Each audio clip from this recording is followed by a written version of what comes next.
What if the railroad won during Fallout 4? Today we're going to be answering that question. But if you enjoy, be sure to like, comment, and subscribe.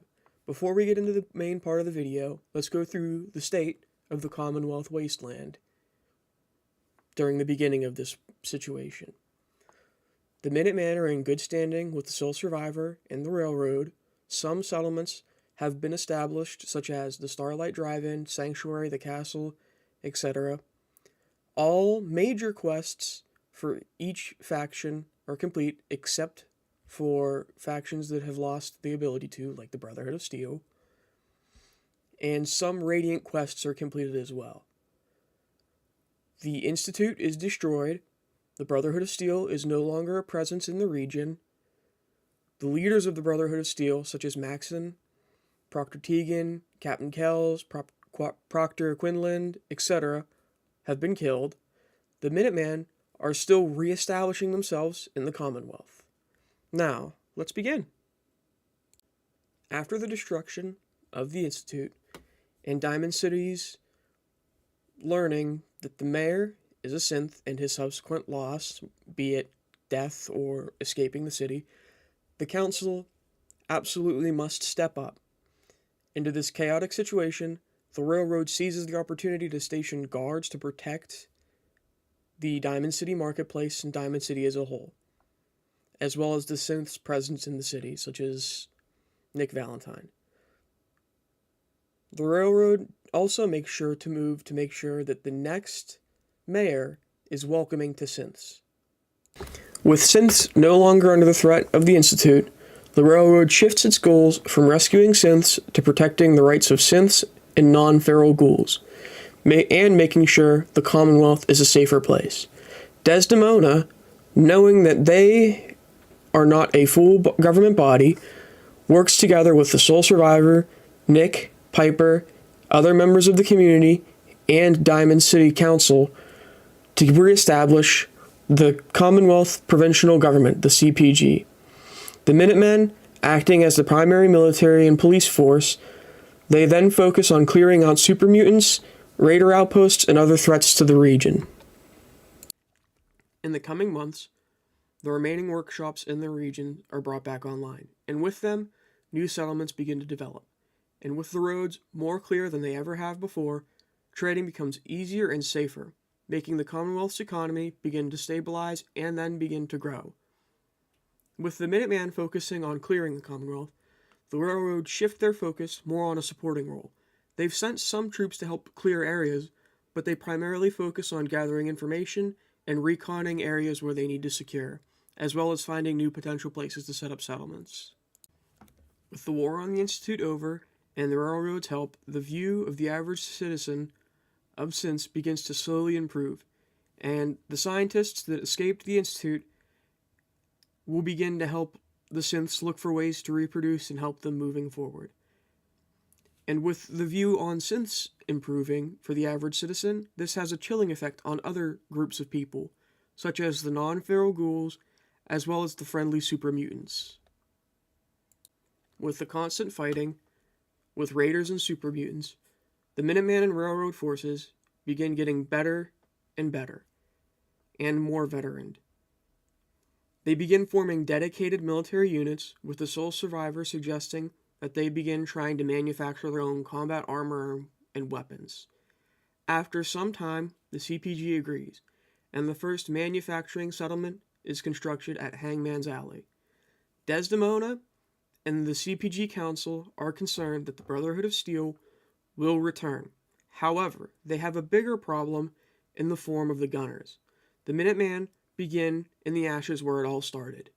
They lay siege and eventually take over Quincy. And with the heavy casualties they take at Quincy, the sole survivor suggests that they try and increase their power by recovering old suits of power armor and refurbishing them. The Commonwealth is a major manufacturing hub before the war, so there is large amounts of power armor and pre-war equipment lying around that the Minutemen begin to collect. They quickly collect large amounts of heavy weapons and power armor. They primarily find large numbers of T-45 and T-51. They recover small numbers of XO-1 and T-60. Not satisfied with their search, however, they quickly move on to the Boston airport to find an additional sets of T-60. They decide now they have enough equipment to make dedicated mechanized companies. And in this set, the T-60 becomes the primary suit with T-45 and T-51s acting primarily as support. The sole survivor, after fighting countless battles, has his small force begin building into an elite force. They issued the very best equipment with the few XO-1 suits and heavy armor and heavy weapons, such as Gatling lasers and advanced firearms. Now fully equipped, the Minutemen and their forces move to secure the GNR radio station. The battle is over before it even really begins, with the sole survivor taking their elite company and cutting through the gunner's forces. The GNR station is quickly captured, and they see the gunner outposts all across the map. The sole survivor takes their elite forces and goes after the small outposts scattered around the Commonwealth, and they start taking them out. They first begin at the outposts at the overpass, wiping out all their forces and quickly moving on to the next places. As the sole survivor is doing this, they reach out to Preston, asking him to lay siege to Vault 95 and 75. The siege lasts up to a month and results in the total extermination of the gunners out of the Commonwealth. With the gunners dealt with, the CPG begins making moves to fully solidify their power. Believing they have some time before the Brotherhood of Steel becomes a real problem, they view it as time that the Railroad fully merges as an organization into the Minutemen, becoming an elite spy team and reconnaissance squad. The remaining heavies form their own small, fast strike forces. After the merger with the Minutemen, the success of the Commonwealth, the sole survivor reaches out to Dima at Far Harbor to see if they would like to return to the Commonwealth to help synths, and they quickly agree. The CPG doesn't expand into Far Harbor just yet. They do, however, get a few fishing boats working to make transport easy between Spectacle Island and for the remaining synths that wish to return to the Commonwealth. With transportation now easier, this allows Spectacle Island to become a thriving town. And along with the ending of the gunners, the Diner Drive-In and Sanctuary all become large-scale, successful settlements. The Nuka World Station has Minutemen stationed at both ends to protect the traders and recover equipment from the park. However, the Brotherhood of Steel will return, and if the CPG wants to survive, they needed to make sure they can defeat them. Sturgis suggests that they get some old pre-war military vehicles working, and with the sole survivor support, they get a few pre-war infantry fighting vehicles and tanks online. Around a year after the Prydwen's destruction, the Brotherhood of Steel have finally regrouped and rearmed, not to take the Commonwealth, but simply to destroy the Minuteman. The Brotherhood of Steel start by sending scouts out to survey the area, and find that the Minutemen have well established themselves in the region. The Brotherhood of Steel scouts radio back the status of the CPG and the Minuteman. The Brotherhood of Steel are now fully aware of just how much the Minutemen have rebuilt. They cautiously enter the Commonwealth. They begin by trying to set up a small outpost for themselves. They decide on Fort Hagen.